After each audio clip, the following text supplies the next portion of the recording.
সময়টা এখন মধ্যরাত। অনু চোখ খুলতেই নিজেকে গহীন জঙ্গলের মাঝে আবিষ্কার করে। অনু বুঝতে পারছে না ও জঙ্গলে কিভাবে এসেছে। অনু তো নিজের রুমে ঘুমিয়েছিল। অন্ধকার জঙ্গল থেকে ভেসে আসছে হিংস্র জন্তুর গর্জন। এমন ভয়ঙ্কর শব্দ শুনে অনু চিন্তার জগতে থেকে বেরিয়ে নিজেকে ধাতস্থ করে। তার মানে অনু সত্যিই এখন জঙ্গলে আছে। বিষয়টি মাথায় আসতেই অনুর ভয় লাগা শুরু করে। অনু বুঝতে পারছে না কি হচ্ছে ওর সাথে। ক্ষণে ক্ষণে কেন ওর জীবনে এমন অদ্ভুত ঘটনা ঘটে যাচ্ছে।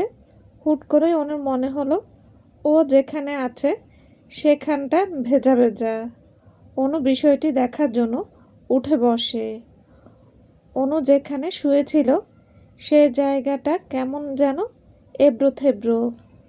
এমন জায়গায় শোয়ার কারণে অনু ব্যথা অনুভব করছে। অনু এবার যেখানে শুয়েছিল সে জায়গাটায় নিজের হাত ছোঁয়ায়। নিমেষেই কিছু চেটচেটে তরল পদার্থ অনুর হাতে লেগে যায়। অনু নিজের হাতটা নাকের কাছে এনে সেই তরল পদার্থের ঘ্রাণ নেয়।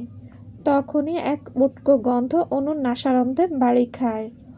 অনু সাথে সাথে হাতটা দূরে সরিয়ে নেয়। আসলে অনু বোঝার চেষ্টা করছিল ওর হাতে এসব কি লাগলো।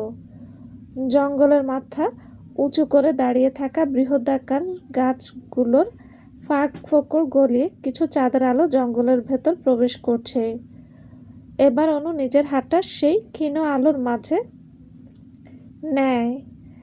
চাঁদের সেই ক্ষীণ আলোয় অনু দেখতে পায় তার হাতে লাল রক্ত লেগে আছে। রক্ত দেখে অনু ভয়ে চিৎকার করে ওঠে, কিন্তু অনুর চিৎকার এই গহীন জঙ্গলের মাঝে মিলিয়ে যায়। অনু যেখানে বসে এবার অনু ভালোভাবে করে তা লক্ষ্য করলো। কিছু সময় যেতেই অনু বুঝতে পারলো এতক্ষণ অনু স্তূপাকার লাশের উপর শুয়ে আছিল। বিষয়টি অনু মস্তিষ্কে পৌঁছাতেই অনু দ্রুত গতিতে সেখান থেকে সরে যাওয়ার চেষ্টা করে। তাড়াহুড়ো করে অনু 2 ফিট উচ্চতার সেই স্তূপ থেকে মুখ থুবড়ে মাটিতে পড়ে। এমন উচ্চতা থেকে মাটিতে পড়ায় অনু ব্যথা পায়। পাথরকণার সাথে হাত লাগে, ফলে সে জায়গাটা কেটে যায়, কিন্তু ক্ষতটা তেমন গভীর না। এদিকে ব্যথা, অন্যদিকে ভয় অনুকে পুরোপুরি কাবু করে ফেলেছে। অনু এতটাই ভয়ে আছে যে তার হৃৎপিণ্ড ধড়াস ধড়াস করে কম্পিত হচ্ছে। অনুর গলা শুকিয়ে কাঠ হয়ে গেছে। অনু আস্তে আস্তে উঠে দাঁড়ায়। চোখের আলোর উজ্জ্বলতা কম থাকায় সামনের দৃশ্য পুরোপুরি দেখা যাচ্ছে না। সামনের সব জিনিস অন্ধকারের চাদরে মোড়ানো। চাইলেও তা ভেদ করে অনু সব কিছু স্পষ্ট দেখতে পাচ্ছে না। কিন্তু যদি দেখতে পারত তাহলে অনু এভাবে দাঁড়িয়ে থাকার শক্তি পেত না। সাথে সাথে অনু নিজের চেতনা হারাতো। কারণ ঘন জঙ্গলের মাঝে এই জায়গাটা বৃহদাকারের ফাঁকা, যার মাঝখানে 2 ফিট উচ্চতার লাশের স্তূপ দিয়ে ছোটোখাটো বিছানার মতো করে, যেখানে অনুকে কিছুক্ষণ আগেও শুয়েছিল। লাশগুলো থেকে রক্ত গড়িয়ে গড়িয়ে পড়ছে, যার ফলে মাটি রক্তে ভিজে যাচ্ছে। সব মিলিয়ে বিভৎস সামনে সেই দৃশ্যপট। অনু দাঁড়িয়ে জোরে জোরে শ্বাস নিচ্ছে, কিন্তু শ্বাস নেওয়া যেন দুষ্কর হয়ে উঠেছে। বাতাসে মিশে আছে লাশের দুর্গন্ধ। হুট করে অনুর নজর যায় ঘন জঙ্গলের মাঝে দাঁড়িয়ে থাকা এক কালো অবয়বের দিকে। অন্ধকার কারণে সেই অবয়বে জ্বলজ্বল করতে থাকা রক্তিম লাল চোখ দুটো ছাড়া আর কিছু দেখতে পাচ্ছে না অনু। সেই রক্তিম লাল চোখ দুটো দেখে অনু চোখের সামনে ভেসে ওঠে অনেক আগে দেখা সেই স্বপ্নের কিছু দৃশ্য। অনু আর কিছু ভাবতে পারছে না। সেই কালো অবয়বটা ক্রমশ অনুর দিকে এগিয়ে আসছে। অনু আর কিছু না ভেবে পেছন ফিরে সেই অবয়বের হাত থেকে বাঁচতে প্রাণপণে দৌড়াতে শুরু করে। দৌড়ানোর মাঝে অনুভব করছে সেই লাল চোখের নজর এখনো অনুর উপরেই আছে। কোনোভাবেই সেই নজর এড়াতে পারছে না অনু। এবার অনু আবছা আলোয় সামনে এক কালো হুডি পরা পুরুষকে দেখতে পায়। পুরুষটি মাথা নিচু করে আছে। পুরুষটিকে দেখে অনু থেমে যায়। অনুকে দাঁড়িয়ে পড়তে দেখে সেই পুরুষটি মাথা তুলে অনুর দিকে দৃষ্টি দেয়। অন্ধকারের কারণে অনু সেই কালো হুডি পরা পুরুষটির মুখ দেখতে না পেলেও সেই রক্তিম লাল চোখ দুটো স্পষ্ট দেখতে পায়। এটা দেখতেই অনু পেছনে ফিরে দৌড়ানোর চেষ্টা করবে, কিন্তু তার আগেই চোখের পলকে সেই কালো হুডি পরা পুরুষটি অনুর কাছে এসে অনুকে ধরে ফেলে। অনু প্রতিরোধ করার আগে সেই পুরুষটি অনুরকে তার কাঁধে তুলে নেয়। সবকিছু এত তাড়াতাড়ি ঘটে যায় যে অনুর মস্তিষ্কে ঘটনাগুলো বুঝতে কিছুটা সময় লেগে যায়। কিন্তু যখনই অনু বুঝতে পারে তখনই সেই পুরুষটি থেকে নিজেকে ছাড়ানোর জন্য ছটফট করা শুরু করে। অনুর এসব কার্যকলাপের কোনো কিছুই পুরুষটিকে থামাতে পারে না। সে অনুকে নিয়ে নিজের মতো সামনে এগোতে থাকে। বেশ কিছু সময় পর জঙ্গলের মাঝে থাকা এক পুরনো দুর্গের সামনে এসে পুরুষটি থামে। পুরুষটি শান্ত ভয়ঙ্কর দৃষ্টিতে কিছু সময় দুর্গের দিকে তাকিয়ে রয়। তারপর সে অনুকে নিয়ে দুর্গের ভেতর চলে যায়। পুরোটা সময় অনু ছাড়া পাওয়ার জন্য ছটফট করে গেছে, কিন্তু ফলাফল শূন্য। কোনোভাবেই অনু নিজেকে রক্ষা করতে পারেনি। পুরুষটি অনুকে নিয়ে দুর্গের একটা বিশাল কক্ষের সামনে এসে থামে।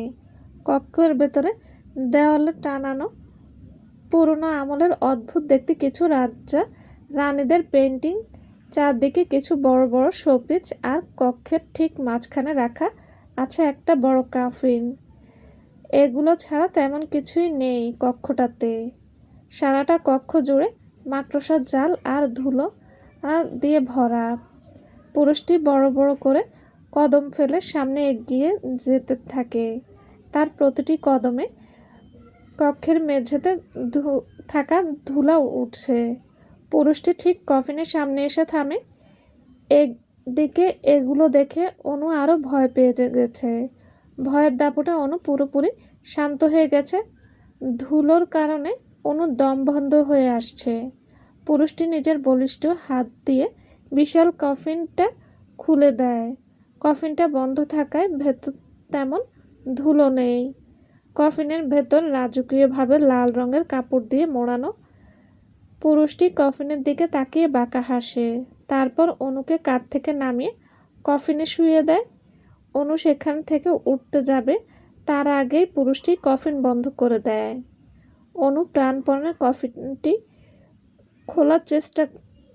খোলার জন্য ধাক্কাতে থাকে, কিন্তু কোনোভাবেই কফিনটা খুলে না। অনু বারবার ডাকছে সেই পুরুষটিকে, আকতি করছে সেই পুরুষকে যেন সে অনুকে এই বন্দি দশা থেকে মুক্তি দেয়, কিন্তু কোনো কিছুই কাজ হচ্ছে না। আস্তে আস্তে অনুর দম বন্ধ হয়ে আসছে। অনু নিজের চোখ খুলে রাখতে পারছে না। অনুর চোখ ক্রমশ বন্ধ হয়ে আসছে। মৃত্যু কি তবে সন্নিকটে? অনু মনে প্রাণে চাচ্ছে এসব কিছু যেন সত্যি না হয়, এটা যেন একটা দুঃস্বপ্ন হয়। অনুর মনের ইচ্ছাটা মনেই হয় পূর্ণ হলো। ঠিক তখনই অনুর চোখ খুলে যায়। অনু ধরফড়িয়ে ঘুম থেকে উঠে বসে আর হাঁপাতে থাকে।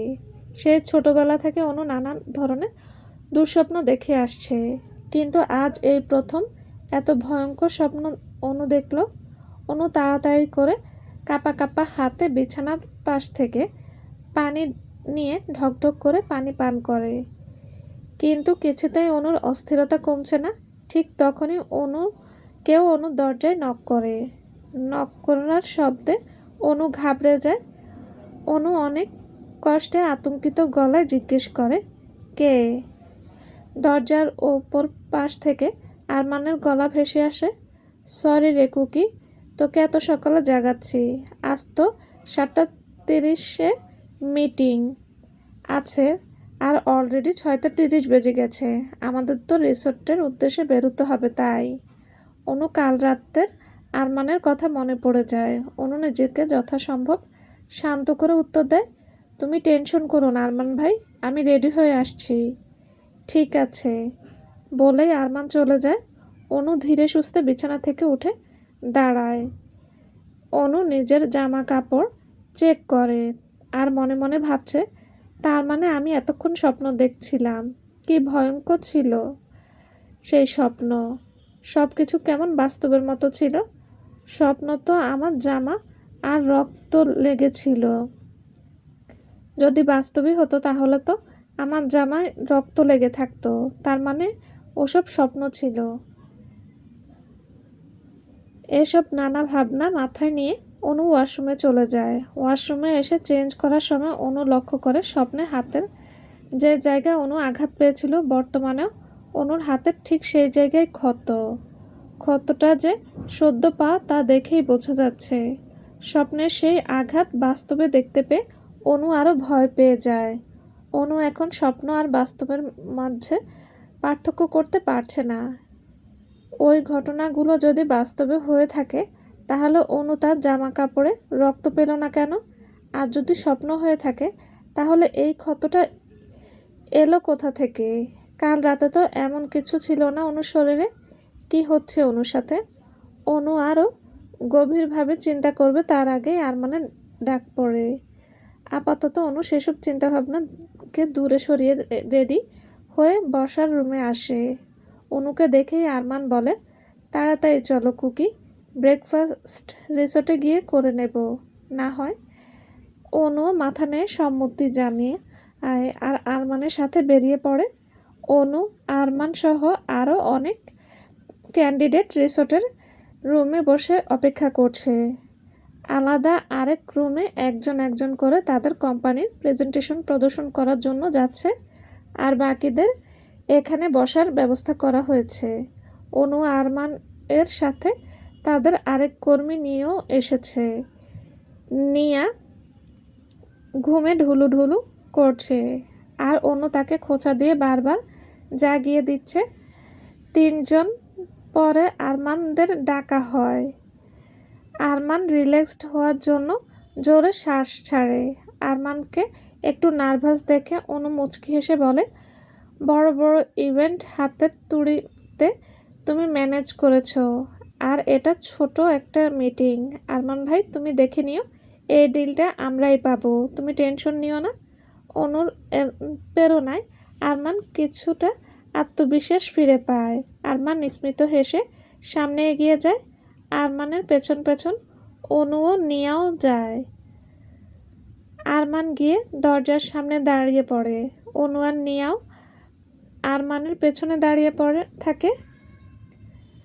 আরমান দরজায় নক করার সাথে সাথে রুমের ভেতর থেকে এক পুরুষের গম্ভীর কণ্ঠস্বর ভেসে আসে, কামিন। অনুমতি পেয়েই আরমান দরজা খুলে ভেতরে যাওয়ার উদ্দেশ্যে উদ্যত হয়। অন্যদিকে দরজা খোলার শব্দে অনু সামনের দিকে তাকায়, কিন্তু তাকাতেই রুমের ভেতর এক অনাকাঙ্ক্ষিত পুরুষকে দেখে অনু থমকে যায়। অনুর ঠিক কয়েক হাত দূরে চেয়ারে বসে আছে অ্যারন। অ্যারন তার চিরচেনা ফর্মাল গেট আপে আছে, চোখে গ্লাস, আর অ্যারনের দৃষ্টি বইয়ের দিকে। মাথাটা একটু নিচু করে এক দৃষ্টিতে বই দেখে যাচ্ছে অ্যারন, যেন দুনিয়ার খবর নেই অ্যারনের। অ্যারন এখন পর্যন্ত একবারও মাথা তুলে তাকায়নি। এতদিন পর অ্যারনকে দেখে অনুর ভেতরে সেই পুরনো অনুভূতিগুলো মাথাচাড়া দিয়ে উঠেছে। অনুর খুব করে ইচ্ছে করছে দৌড়ে গিয়ে অ্যারনকে জড়িয়ে ধরতে। আসলে ভালোবাসা বেহায়া হয়, যার দৃষ্টি অগোচরে থাকা উচিত, কিন্তু বেহায়া মন তার দৃষ্টির সামনে থাকতে চায়। কিন্তু তখনই অনুর আংশিক মনে পড়ে যায় 6 মাস আগে সেই রাতের কথা। এবার অনুর মনে ভালোবাসার জায়গায় ভয় স্থান করে নেয়। অনু ঘামতে থাকে, গলা শুকিয়ে আসছে অনুর, অস্থির অস্থির লাগছে অনুর। এত চাপ অনু নিতে পারে না। অনু ক্রমশ দাঁড়িয়ে থাকা শক্তি হারিয়ে ফেলছে। অনু এবার আর নিজেকে ঠিক রাখতে পারে না। চেতনা থাকা অবস্থায় অনু পড়ে যাওয়া ধরে, কিন্তু পড়ে যাওয়ার আগে অনুর পেছনে দাঁড়িয়ে থাকা নিয়া অনুকে ধরে ফেলে আর জিজ্ঞেস করে, ম্যাম আপনি ঠিক আছেন? নিয়ার কথা শুনে আরমান পেছনে ফিরে আর দেখে অনু পড়ে যেতে নিচ্ছিল, কিন্তু অনুর জ্ঞান আছে। আরমান তাড়াতাড়ি অনুর কাছে গিয়ে অস্থির হয়ে জিজ্ঞাসা করে, কুকি, ঠিক আছিস তুই? অনু নিজেকে সামলে ধীর কণ্ঠে উত্তর দেয়, আমি ঠিক আছি আরমান ভাই, এত টেনশন নিও না প্লিজ। তুই ঠিক নেই কুকি, সব দোষ আমার। এভাবে তোকে খালি পেটে রাখা উচিত হয়নি আমার। সরি কুকি, চল আমার সাথে আগে খেয়ে নে কিছু, তারপর বাকি সব দেখা যাবে।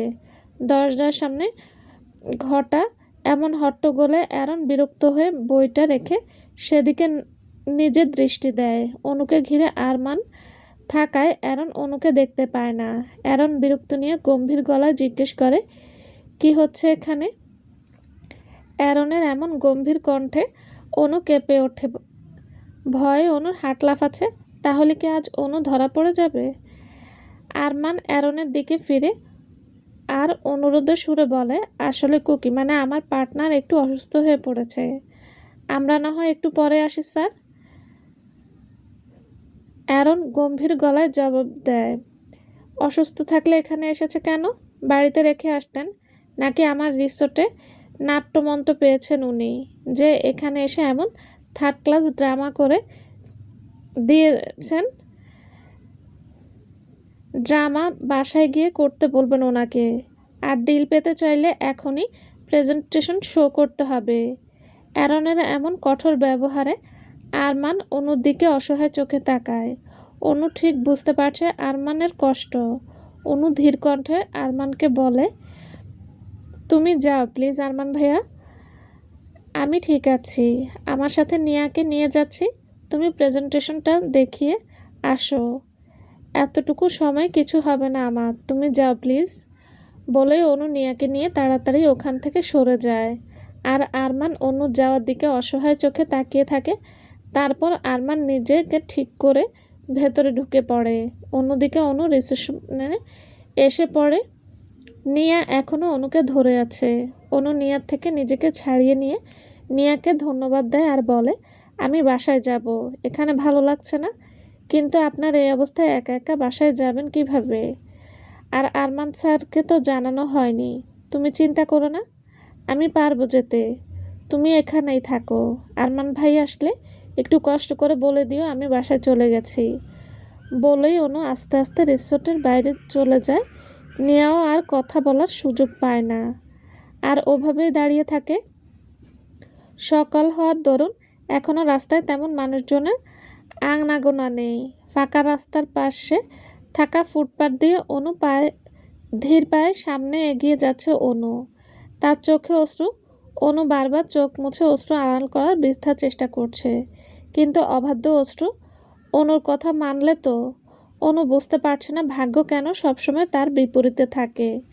যখন অনু অ্যারনের সাথে একটা সুখের জীবন চেয়েছিল, তখন এক তিক্ত বাস্তবতা অনু সেই সুখ করে নেয়। এখন যখন অনু অ্যারনের দৃষ্টির অগোচরে বাঁচতে চেয়েছে, তখন আবার সেই নিয়তি তার অতীতের মুখোমুখি করে দিল আজ।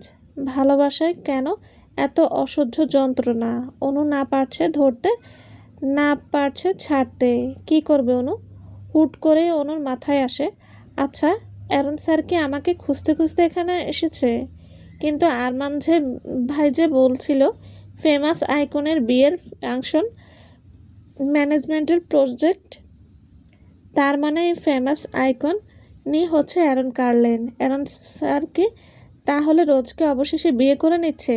বিষয়টি অনুর মাথায় পুরোপুরি ধরতেই অনুর বুকের বাম পাশটা চাপ ধরে আসে। কষ্টে বুক ভারী হয়ে এলো অনুর।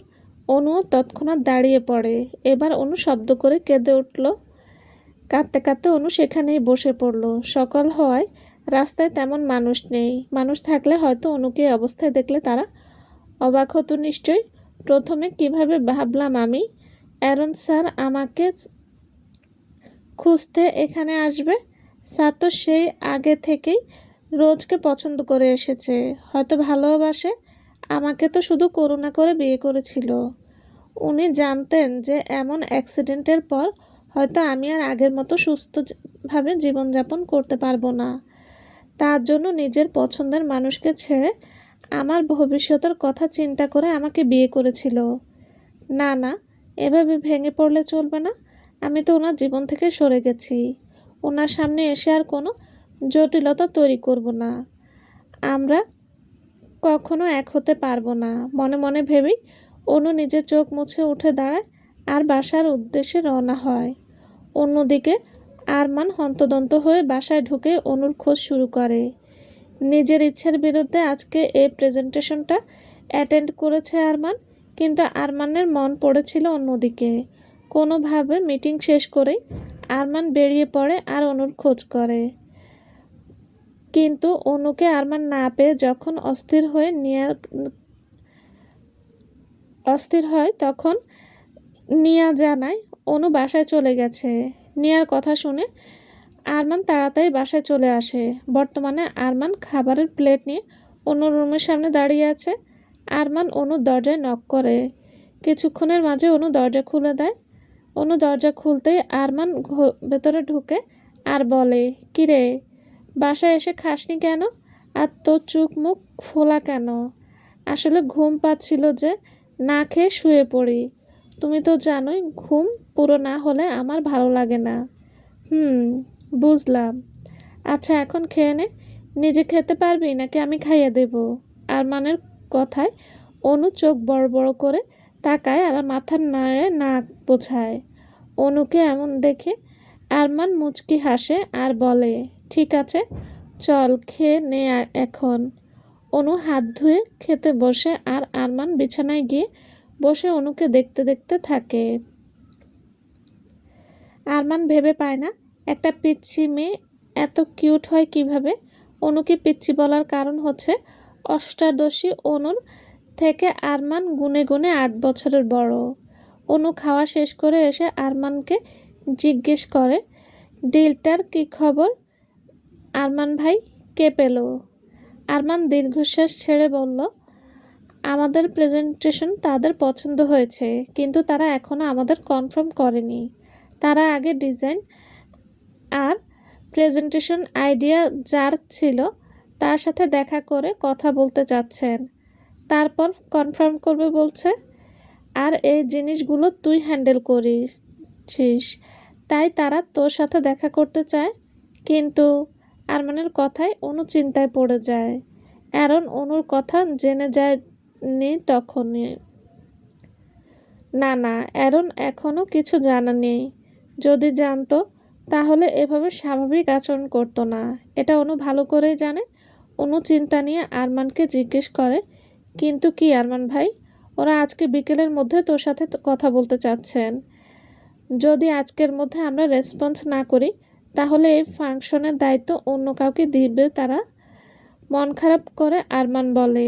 অনু চিন্তায় পড়ে যায়। কি করবে এখন অনু? অ্যারনের মুখোমুখি যে অনু হতে পারবে না, তাহলে যে বিপদ। কিছুক্ষণ নানা চিন্তাভাবনার পর অনু আরমানকে বলে, আমি দেখা করে তাদের ডিজাইন আর ফাংশনের ম্যানেজমেন্ট সম্পর্কে কথা বলবো আরমান ভাই, তুমি চিন্তা করো না প্লিজ। আরমান চিন্তিত সুরে বলে, কিন্তু তোর শরীর তো ভালো না কুকি, এভাবে তুই কেমনে যাবি?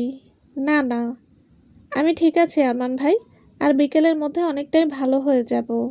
তা বিকেলে কি সেই রিসোর্টে দেখা করতে যেতে হবে নাকি? আরে না, ফ্লোরিডার সি বিচে দেখা করার জন্য বলেছে। সবাই তো তোর মতো না, এতদিন এখানে আছিস কিন্তু এখন পর্যন্ত সি বিচে একবারও উকি দিসনি। এই বাহানায় অন্তত তোর সি বিচটা দেখে হবে। অনু কিছু না বলে বিরক্ত হয়ে ব্যালকনিতে চলে যায়। অনু ভেবে পাচ্ছে না অ্যারন এমন জঘন্য জায়গায় মিটিং কী হিসেবে রেখেছে। অ্যারনের প্রতি অনুর প্রচুর বিরক্ত। পড়ন্ত বিকেল, সূর্য অনেকটাই পশ্চিম আকাশে হেলে পড়েছে। বিকেলের সময় হওয়ায় সূর্যের প্রখরতা অনেকটা কম। 3/4 প্যান্ট আর পাতলা সাদা শার্ট পরিহিত অ্যারন বিচের বালিতে হাঁটছে। শার্টটা এতটা পাতলা যে অ্যারনের শরীর গঠন সব দেখা যাচ্ছে। অ্যারনের চোখে রোদ চশমা, পেছনে একজন অ্যারনের মাথার উপর ছাতা ধরে আছে। অ্যারন বিচের বালিতে হাঁটছে, আশেপাশে সব আমেরিকান মেয়েরা অ্যারনকে দেখে যাচ্ছে। এমন সুদর্শন পুরুষকে কে না দেখতে চাইবে? বিচে থাকা অধিকাংশ মেয়ে ছেলের পরনে ছোট ছোট পোশাক। আমেরিকার মতো জায়গায় এগুলো নিতান্তই সাধারণ বিষয়। অ্যারন বিচে থাকা এক বড় ছাতার ছায়ায় গিয়ে রাজকীয় স্টাইলে বসে পড়ে আর ফোন স্ক্রল করতে ব্যস্ত হয়ে পড়ে। অন্যদিকে রোজও মনে হয় আজ বেহায়াপনায় নেমেছে। অ্যারনের সামনে নিজেকে মেলে ধরার জন্য রোজ ছোট ছোট পোশাকে খোলামেলা হয়ে এসেছে আজ। রোজ আবেদনময়ী রূপে অ্যারনের দিকে এগিয়ে যাচ্ছে। চলবে। আসসালামু আলাইকুম। গল্পটা কেমন লেগেছে প্লিজ জানাবেন। আর হ্যাঁ, অবশ্যই লাইক কমেন্ট করতে ভুলবেন না। আর যারা এখন আমার চ্যানেলটি সাবস্ক্রাইব করেননি তাদের বলছি প্লিজ চ্যানেলটি সাবস্ক্রাইব করে পাশে থাকবেন। সবাই ভালো থাকবেন। আল্লাহ হাফেজ।